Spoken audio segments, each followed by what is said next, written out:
Massive day for the Oh wait, I'm not WestJet. Now, if you've noticed a lack of support players, it's probably because of the ongoing support strike. Now, I can't say whether or not I've seen a lack of supports because I haven't been playing the game recently because I just haven't had time, but apparently it's going on. And if you're not chronically online or you not have been checking your timeline recently, like Marvel Rivals News, Reddit, Twitter, then you probably don't know about it. So in this video, we're going to cover what is the support strike, why it's happening, what caused it to happen, and if it's actually happening, what, like, you know, the ins and outs of it. So without further ado, like, subscribe, because who else is bringing you this top news content? Anyways, let's get into it. So the support strike, basically it boils down to supports, or strategists, or as they're called in game, are no longer trying to get to play to the game. They're refusing to play support, and basically they're saying, oh, if it's so easy, you play it. Now, a lot of the support players are saying, call it strategist. I will be calling it support because that's what everyone calls it. And number one, this was already a debate in Overwatch. It's really just going full circle, because at one point everyone called Overwatch support heals, but the name was support, so people said call it support. Now people are saying it's not called support, it's called strategist. We're doing more than just supporting you. So, you know, whole bunch of hoopla, whole bunch of not really important shit. But in my opinion, the main three catalysts of the support strike are three things. And the first one is this Luna Snow image. Now, this is an image of a Luna Snow gaining 8 elo. This was the only image ever posted of it. There was no other things. From my extensive research, there's no other emotes or images posted along with this. So the second catalyst is Necros saying that all support players are morons and idiots, and, you know, I'll play that clip now. This is why I hate support players, guys. I hate support players because they are literally allergic to good takes. They're just morons. They're idiots, and I hate them. I hate them. They never have any good takes. It's exactly what ruined Overwatch. Why is Overwatch? Because it's just dominated by supports. It's because Blizzard... And the last thing, that catalyst, is this Reddit post basically responding to Necros, and that really started the strategist support strike. So let's talk about each one of them individually. The first one, the Luna Snow image. Now, once again, I'm not a support player, so I cannot say whether or not you're actually gaining 8 elo or not. But there's a lot of things that could play into this, and if I'm gonna be honest, this one I just don't believe. I do not believe that this could be real without like some other factors at play. Because if you're playing support, right, or you're just playing the game regularly, like solo queuing, you should be getting upwards of 20 elo in platinum if you just play the game, even if you don't MVP. So here are some things that could possibly affect and the reason why you're getting 8 elo. Number one, if you're a GM player and you're 6 stacking and you're playing with a silver player and you do the worst, you're probably gonna get 8 elo, I'm not gonna lie. So for example, right, let's say you're GM3 and you're playing with silver 1s, and you also hypothetically go 17 and 34 and only have like 15k healing, so you underperformed and you're way higher rank. Yeah, you're probably gonna get 8 elo. Or let's say you hit the super MVP of Doom, but you happen to be like, what's it called, tying the game, right? So let's say you super MVP, but you're the silver 1 player in the GM lobby, right? You're the plat 3 player, but then you're playing in GM lobbies, but you MVP, but you tie, you also could get 8 elo. Because I've MVP'd in regular lobbies and tied and gotten like 4 elo, right? So if you're under elo, you could also get it. So personally, I just don't believe that you're getting this low, but, you know, let me know in the comments down below if you've gotten this low as support players playing a regular game. So that is the first catalyst. Now, the second catalyst, like I played on the screen earlier, Necros saying all supports are idiots, morons, brain dead, and super easy. Is he crazy to say this? I mean, like, okay, look, I don't think it's too crazy to say supports are the easiest role. They're gonna say, oh, support isn't the easiest role, especially in this dive meta. But like, bro, I'm playing mrfantastic right now. My supports don't get dived, bro, I promise you. Like, they do, but it's just, look, not everyone's gonna peel for you. That's obvious. But also, you have other ways than waiting for someone to peel for you. For example, playing Rocket Raccoon. For example, Invisible Woman Push. For example, Cloak Dagger Bubble. For example, just healing your other support. There's definitely counterplay, and it's definitely biased as a dive player, saying dive isn't that, like, isn't impossible to beat. But like, realistically, like, come on now. Now, are supports all morons? All supports all idiots? That's crazy to say, I'm not gonna lie. Support's definitely the easiest role. Support is definitely the least skillful role, but that doesn't mean that they're all brain dead. Doesn't mean that they're all idiots. That just means that, you know, it doesn't mean anything. I'm not gonna lie, but it's pretty common in these type of games for the supports to get blamed, but that doesn't necessarily mean that it's right. Now, I'm not gonna lie, I definitely did cut this short because I yapped about how supports impact the game, which just doesn't really matter in this context. So let's get on to the third catalyst, which is the response that went super ultra triple platinum on Reddit. So it's called the support strike and Necros comments, why it actually matters, right? And I'm not gonna lie, off first glance, I'm not reading all that, but I did indeed read all of it. So I'm just going to be summarizing for you guys and basically say what they're saying. Basically, what's going on is they're mad that Necros called them idiots and morons, and basically they talk about how they were playing a match and they got 50k healing, only 2 deaths, same damage blocked as our DPS, don't know why that matters, and only like 10k less damage dealt, but people still said, wow, you guys suck, Necros was right? And basically they're saying it's not fair that supports have to take all this flack, and it's not like we're saying we're the hardest role, but we just deserve to be, like, you know, treated with respect. And what's it called? They're saying take a look as like a DPS and tank player, and do you really think it's your support's fault every game, or do you think it's just because the whole team and you're just blaming supports? Now, some of this stuff extremely valid. For example, do support players resurrect? That's not one of the things that's a joke. Anyways, yeah, no, I think, you know, support players deserve to not be treated like trash, but also at the same time, people are going to be toxic in a game. People don't like this argument saying, oh, we should create a space where toxic people are just indefinitely banned, and, you know, that's just not accepted thing. But, like, bruh, that's a lot harder.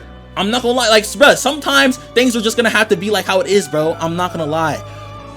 But, like, that's like saying, let's just, like, in a perfect society, and then just have an example. Bro, society ain't perfect, especially right now. Now, I'm not trying to get too political, but, like, you can't say, oh, we should just make a space where 100% of people aren't toxic, and if you're toxic, you get banned for like a week. Like, that's just not realistic. Like, sometimes shit's just gonna have to fly.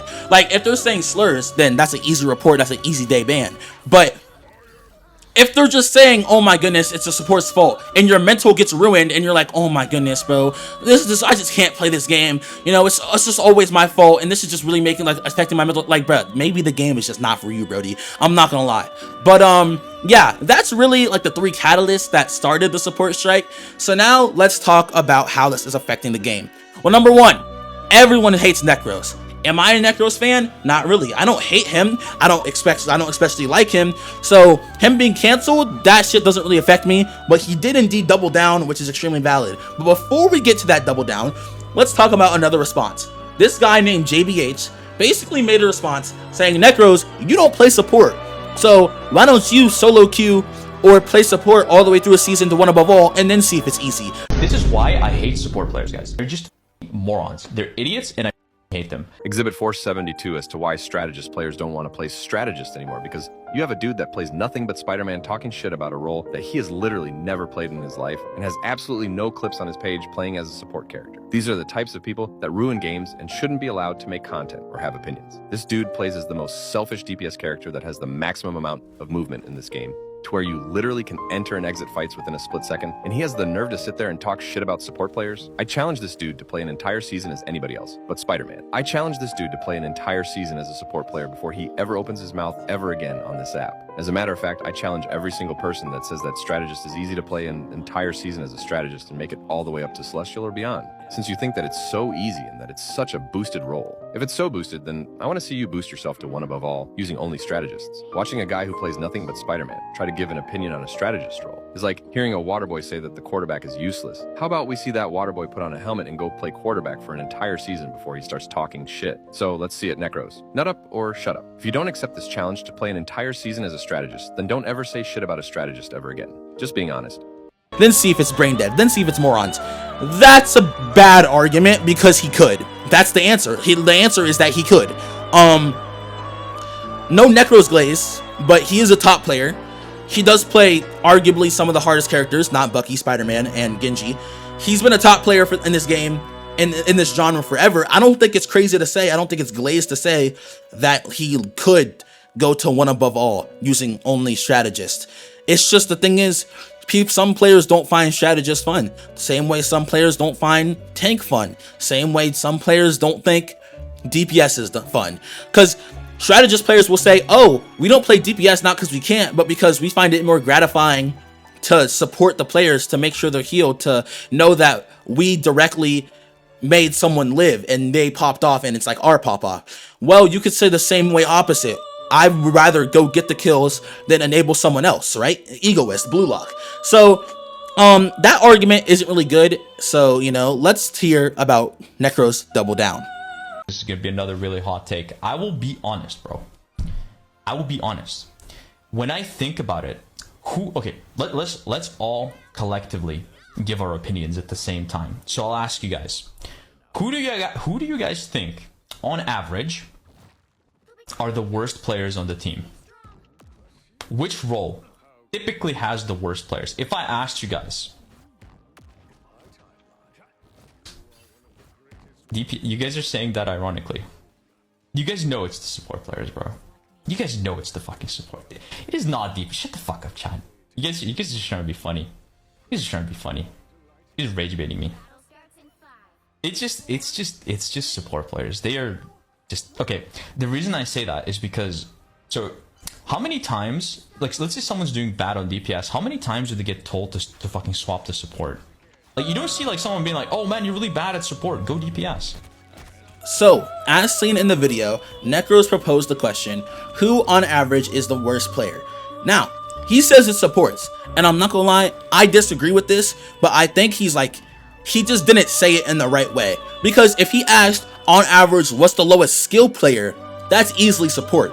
But I feel like because DPS is a lot harder than support, on average, the DPS players are worse. Because an average support is so much better than an average DPS. If my Hela is going like 7 or no, let's go later in the game, going 14 and 5, and their Hela is going like 20 and like 3, and I'm also going 20 and 3, I'm mad as fuck at my Hela because she's not putting and we're losing. I'm mad at my Hela because she's not putting in work.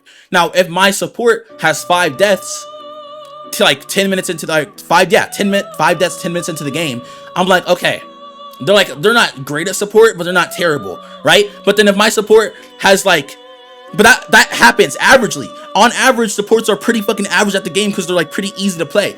DPS, if you're playing a hard DPS in your ass, you're just ass, like dead ass.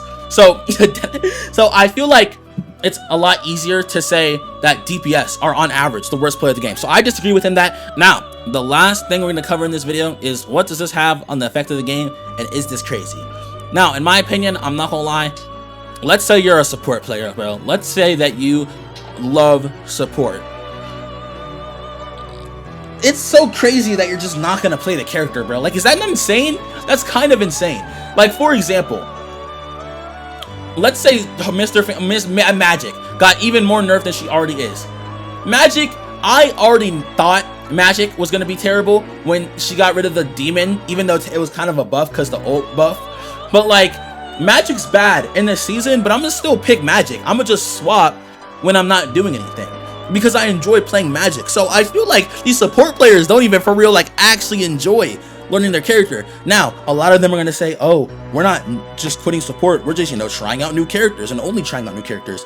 That's fair, but also it's like, when you try out new characters, usually you go back to the other character. You feel me? Like, when I do trash on MrFantastic, because I still haven't played him too much, like I played him a lot, but not that much, I go to Magik.